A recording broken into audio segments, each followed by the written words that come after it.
Bismillahirrahmanirrahim.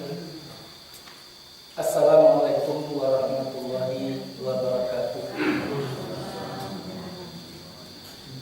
Alhamdulillahillazi la ilaha illallah wallahu akbar. Asyhadu an la ilaha illallah wahdahu la syarikalah wa asyhadu anna Muhammadan abduhu wa rasuluh la nabiyya ba'dah. Ittaqullaha haqqa tuqatih wa la tamutunna illa wa antum muslimun. Syukur dan puji kita serahkan kepada Allah Subhanahu wa taala. Salawat dan salam untuk junjungan kita Nabi besar Muhammad sallallahu alaihi wasallam. Sampai kita kepada ayat yang ke-110 dari surat An-Nahl. Insyaallah nanti kita bicarakan sampai ayat 112. A'udzu billahi minasyaitonir rajim. Summa inna rabbaka lillazina hajaru min ba'di ma futinu summa jahadu wa sabaru inna rabbaka min ba'diha laghafurur rahim. Kemudian bahwasanya Tuhan engkau terhadap orang-orang yang hijrah dari sesudah apa yang difitnah mereka, kemudian berjihad mereka dan bersabar mereka, bahwasanya Tuhan engkau daripada sesudahnya sungguh pengampun lagi maha penyayang. Yauma ta'ti kullu nafsin tujadilu an nafsiha wa tuwaffa kullu nafsin ma 'amilat wa hum la yuzlamun. Pada suatu hari akan datang kepada tiap-tiap diri itu, mendatangkan tiap-tiap diri itu akan bantahan alasan daripada dirinya, maksudnya membela diri. Nanti beliau wa tuwaffa kullu nafsin, dan dicukupkan tiap-tiap diri itu apa yang mengamalkan ia diri, dan mereka tidak dianiaya mereka. Wa daraballahu masalan qaryatan kanat aminatan mutma'innah. Telah menjadikan Allah akan menjadi misal negeri yang ada penduduknya itu aman lagi tenang. Yatiha rizquha, datang rezekinya, rawadan yang lezat-lezat, min kulli makan, daripada tiap-tiap tempat atau penjuru. Fakafarat bi an'umillah, kemudian kafir penduduk negeri itu dengan nikmat Allah. Fa'azaqahallahu libasal ju', maka merasakan akannya Allah akan pakaian kelaparan, wal khaufi bima kanu yasnaun, dan ketakutan dari apa yang ada mereka usahakan.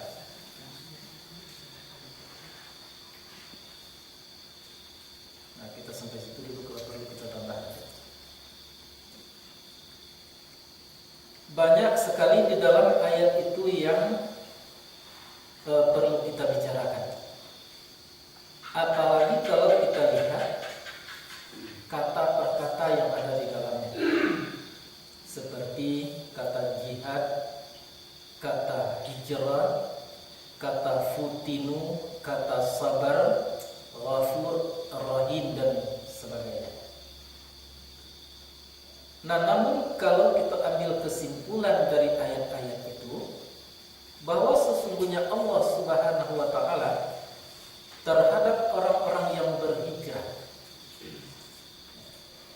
sesudah mereka itu difitnah, diuji, dicobai, lalu mereka berjihad dan bersabar, itu tidak Allah akan memberikan ampun kepada orang yang semacam itu, karena Allah itu maha pengampun lagi maha penyayang. Banyak sekali dan pada umumnya manusia itu selalu takut kepada fitnah. Fitnah itu boleh berarti ujian, dan fitnah itu boleh berarti sesuatu yang tidak benar. Orang-orang Islam di zaman Nabi dulu itu difitnah, apalagi Nabi dapat fitnah sama sekali. Jadi ujian atau dibuat-buatkan Nabi itu, orang-orang beriman itu sesuatu yang tidak pernah terjadi, itu fitnah. Nah, maka sewajarnya manusia itu tidak takut dengan fitnah. Mengapa? Karena fitnah itu adalah suatu kebaikan kepada dirinya. Kalau fitnah itu berbentuk ujian, katakanlah ujian tadi, pasti kalau yang lulus menghadap fitnah, maka dia akan naik peringkatnya kepada yang lebih tinggi. Cara berpikirnya akan naik kepada yang lebih baik. Cara berkehendaknya akan naik kepada yang lebih benar. Cara segala macam caranya itu akan naik kepada yang benar. Artinya dia akan semakin naik di sisi Allah atau semakin dekat kepada Allah Subhanahu wa taala. Maka untuk itu tidak perlu ditakutkan, tetapi yang perlu bagaimana caranya menghadapi ujian itu. Materi dan bentuk ujian itu kepada manusia berbagai macam bentuk. Ada yang berbentuk kemiskinan, ada yang berbentuk penyakit, ada yang berbentuk pada pokoknya menyangkut dengan dunia. Mengapa diuji oleh Allah Subhanahu wa taala? Karena biasanya sesuatu kebenaran, kebaikan yang didapatkan setelah kesulitan itu akan jauh lebih berharga. Jadi kalau orang sekolah atau manusia diberi saja titel, tiba-tiba jadi insinyur, jadi doktor misalnya, itu tidak bisa itu berharga. Tapi karena dia mendapatkan gelar itu, mendapatkan status sosial itu dengan kepayahan dan bersusah payah, maka dia sangat menghargai apa yang dia dapatkan. Jadi ujian seperti itu untuk dapatnya manusia itu menghargai sesuatu yang didapatkan di balik apa yang diujikan oleh Allah Subhanahu wa taala. Bukan berarti kita minta diuji, tidak. Tetapi apabila itu terjadi, maka justru kita harus hadapi. Karena apabila kita mampu menghadapi dengan secara benar, maka posisi kita dalam segala hal akan naik di sisi Allah Subhanahu wa taala. Jadi rupanya sakit itu baik kalau mampu dihadapi dengan benar. Rupanya miskin itu baik kalau mampu dihadapi dengan benar. Segala macamnya itu kalau dihadapi dengan benar, itu adalah kebaikan yang luar biasa. Itu sebabnya Allah mengatakan dalam ayatnya, wa asa an takrahu syai'an wa huwa khairul lakum. Boleh jadi kamu tidak suka kepada sesuatu yang bersifat ujian tadi, maka di situ ada terletak kebaikan untuk kamu sendiri. Harus kita sadari. Jadi jangan cepat-cepat kita mengambil kesimpulan kalau kita menerima sesuatu yang tidak berkenan dengan kita, lalu kita mengomel kepada Allah, merasa Allah tidak adil, seakan-akan hilang nikmat yang lain oleh sesuatu yang kita derita. Jangan, karena Allah memberikan itu adalah untuk kebaikan kita sendiri. Jadi oleh sebab itu banyak sekali di dalam hadis. Salah satu hadis itu matanya dan lupa, isinya begini, hambaku, ya, aku sulitkan kehidupannya, aku beri dia berbagai macam duka cita, dia bersabar, dia hadapi dengan baik, akhirnya habis dosanya, dan kemudian tinggal sebesar zarah lagi, lalu dia mati, maka aku sulitkan matinya, maka habislah seluruh keburukannya, maka dia datang kepada aku di dalam keadaan tidak berdosa. Itu kalau pandai menghadapi keburukan, kesulitan ujian tadi. Tapi ada puluh hamba kecil Nabi, mereka itu aku senangkan, aku lapangkan, sehingga dia lupa kepada aku dikarenakan dunianya itu. Akhirnya tidak tersisa lagi kebaikan pada dirinya. Kemudian dia mati. Sewaktu dia mati itu masih tersisa kebaikannya sebesar zarah, lalu aku mudahkan matinya, maka habis seluruh kebaikan, maka dia datang kepada aku dalam keadaan tidak ada membawa kebaikan sedikit pun.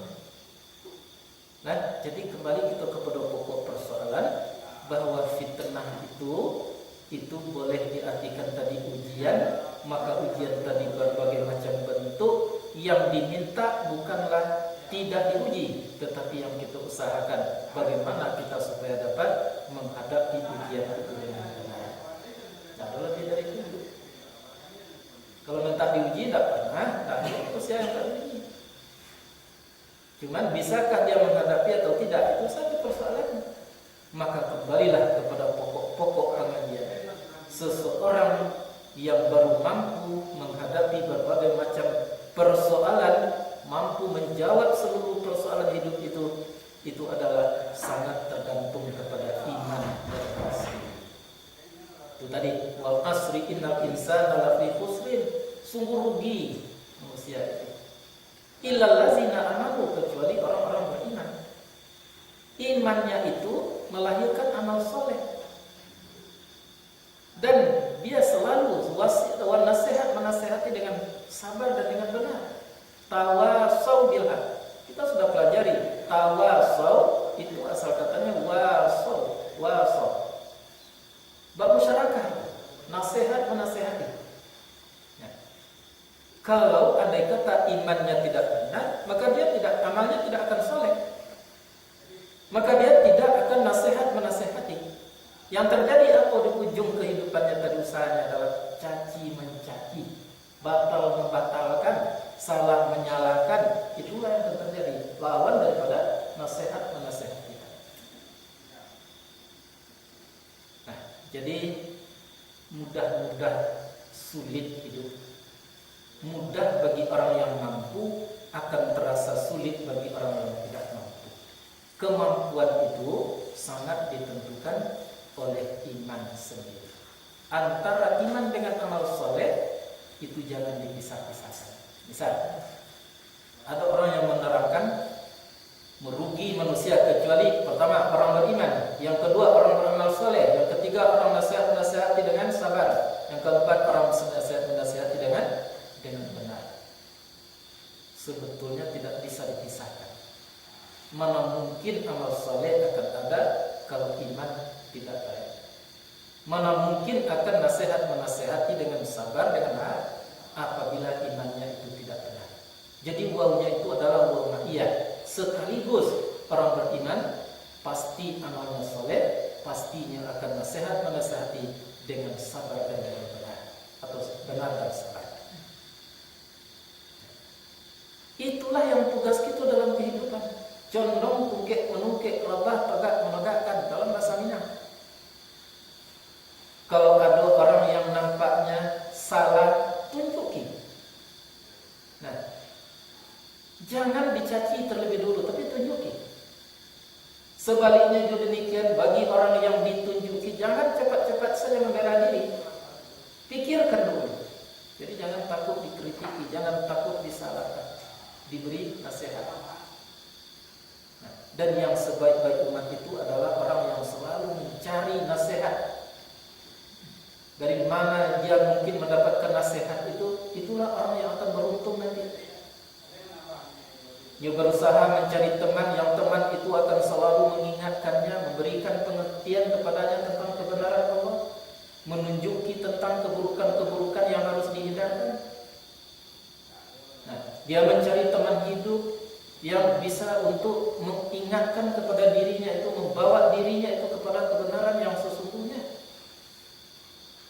Sebabnya di dalam sebuah hadis itu, fangkihul mar'ata, nikahi perempuan itu bi'arba'atin, dengan 4. Ada kalanya kejumbangan, kecantikan bangsanya, tetapi dengan agamanya. Di ujung hadis itu, fasfir biddin, sehingganya mampu membawa, menjelaskan, menerangkan, mengayomi terhadap kebenaran Allah Subhanahu wa taala. Baik laki-laki terhadap si istri atau si istri terhadap laki-laki. Jadi kembali kepada persoalan, yang tugas kita bukan menghindar, karena itu tidak mungkin menghindar dari ujian, Tapi tugas kita adalah membenahi diri, menambah kemampuan kita bagaimana supaya kita mampu menghadapi persoalan itu atau menjawab seluruh masalah itu dengan secara benar. Itulah tugas. Yakinlah, semakin kita kaji ayat-ayat Allah Subhanahu wa taala, kemampuan semakin bertambah. Semakin dipelajari, semakin bertambah. Tetapi tidak, itu pemberian Tuhan itu. Janji Allah itu. Dalam surat Al-Ankabut itu diterangkan, wallazina jahadu fina lanahdiyannahum subulana. Orang yang bersungguh-sungguh pada kami akan kami tunjuki jalan kami, akan dibimbing oleh Allah sendiri, akan dituntun oleh Allah Subhanahu wa taala agar dirinya itu lebih berkemampuan daripada sebelumnya. Dan itu diperintahkan oleh Nabi. Barang siapa yang sama hari ini dengan hari kemarin, baginya itu adalah orang yang berugi. Siapa yang buruk hari ini daripada hari kemarin, olehnya itu adalah orang celaka. Siapa yang baik hari ini daripada hari kemarin, itulah orang beruntung. Jangan diharapkan lebih baik besok daripada kini daripada kemarin, sebelum kita proses diri kita dengan mempelajari wahyu Allah Subhanahu wa taala. Kita dapat ambil pemahaman tanpa wahyu Allah Subhanahu wa taala, tanpa kita sosialisasikan wahyu Allah itu dalam kehidupan, justru tidak ada satu teori pun yang akan membuat manusia tadi menjadi lebih baik dari sebelumnya. Wahyu Allah lah yang bisa. Itu harga mati. Tidak ada teori siapapun yang bisa membawa manusia lebih baik daripada hari kemarin, kecuali hanya wahyu Allah Subhanahu wa taala. Tapi punya kunci. Bukan hanya semata-mata dipelajari saja, tapi ditelusuri pelajarannya itu. Kita sudah jadikan itu sebagai batang dalam pengajian. Ilmu ini, kalau sudah berilmu tentang Quran, pandai membaca, hafal ayatnya, tambah lagi dengan hadis, dan apakah itu sudah menjadi untuk menjadi baik? Belum tentu. Banyak orang yang punya ilmu tinggi itu, tapi tidak baik, celaka kehidupannya. Ya. Bahkan banyak dalam riwayat itu orang-orang yang hafal banyak ayat Al-Quran itu, hafal hadis, banyak hafal hadis, tapi malah mereka itu melakukan pembunuhan terhadap orang-orang soleh. Banyak itu terjadi. Maka untuk itu perlu memahaminya dengan benar. Nah, untuk memahaminya itulah kita teliti, pelajari satu persatu. Seperti gini, fitnah itu kiranya kalau kita pelajari gini. Jadi kita tidak bisa itu hanya mendengar kata fitnah saja, tapi kita harus pahami apa yang dikatakan fitnah itu. Rupanya fitnah itu boleh berarti ujian, boleh berarti tadi sesuatu yang diadakan kepada diri kita sendiri. Kalau kita artikan ujian seperti yang tadilah bahasannya, ujian itu bukanlah buruk, tetapi adalah baik. Yang tugas kita adalah harus mampu untuk menjawab ujian itu. Akhirnya kita akan naik kelas. Tuh keterangan. Oh begitu. Itu tugas kita. Mengilmui, memahami. Kalau kita bertanya, semenjak kapankah kita tahu dengan kata-kata fitnah? Alamuh, gak ketek. Fitnah. Tapi kapankah kita memahami apa yang dikatakan fitnah itu? Itu perlu dipelajari. Perlu dipelajari. Dipedomani kitab-kitab boleh. Tapi kalaupun ada kitab yang menerangkan nanti itu yang fitnah itu begini, apakah kita tidak ikut saja? Bukan, kita punya pemikiran. Jangan dibuang-buang, dilewatkan pemikiran. Kita punya rasio. Pikirkan. Ya, pikirkan apa yang dikatakan Allah Subhanahu wa taala. Itu tadi sering kita sampaikan. Kadang-kadang kalau kita tidak mempelajari buku-buku tertentu, kita tercela. Sinis pandangan manusia karena kita tidak mempunyai buku. Nah, sehingga banyak orang bertanya, aku kitab yang dibacanya, yang dipelajarinya, yang diterangkannya, itu tidak menerangkan buku. Buku adalah sebagai rujukan, sebagai pedoman untuk mengambil pengertian-pengertian dari ayat-ayat Allah Subhanahu wa taala. syariat. Secara hakikatnya ingatlah bahwa apapun buku para ulama itu pasti daripada Al-Qur'anul Karim. Sehingga Al-Qur'an itu ibu sekalian buku. Dari sumbernya termasuk buku-buku dunia, aljabar, ilmu ukur, ilmu pertanian, ilmu ekonomi dari Quran sama sekali. Matematik daripada Al-Quran sama sekali. Apalagi usul fikih, nahwu, atau segala macamnya, itu sumbernya adalah daripada Al-Quran sama sekali. Dan Quran itu ibunya adalah Al-Fatihah. Nah, kemudian kita pelajari dari Al-Fatihah itu berikut sampai kata kitab maju lain yang dipelajari. Tapi bukan berarti kita menafikan kitab orang, tidak. Pelajari itu, bahkan kita pun membuat kitab. Kita menulis buku. Walaupun buku tadi hanya di dalam lingkungan sendiri dan kita pakai. Jadi pada hakikatnya, kalaulah Quran yang dipelajari dipedomani buku-buku, maka sesungguhnya kita sudah mempelajari buku-buku yang lain. Tapi kalau buku yang kita pelajari belum tentu kita mempelajari Al-Quran, akhirnya kita akan terjebak untuk membenarkan pendapat orang, pendapat kita sendiri tidak ada sama sekali. Nanti di yaumil mahsyar mungkin Allah akan menyatakan nanti minta pahalanya kepada orang yang menjadi sumber dari kamu, karena itu bukan dari kamu sendiri. Nah, tapi jangan coba-coba untuk menerangkan ayat-ayat Allah Subhanahu wa taala tidak melalui ilmu dari buku-buku yang lain. Itu akan salah nanti. Seperti kalau surat Saf itu diterangkan itu ya, Isa berkata bahwa aku ini adalah Rasul Allah, nanti akan datang seorang Rasul semeninggalku yang namanya Ahmad.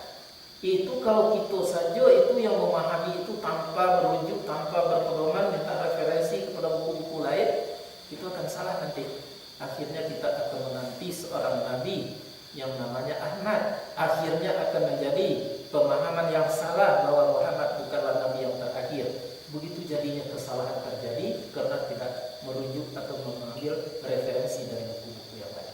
Tapi kalau kita ambil referensi dari buku-buku yang lain, kita akan tahu bahwa Muhammad SAW adalah Nabi yang terakhir.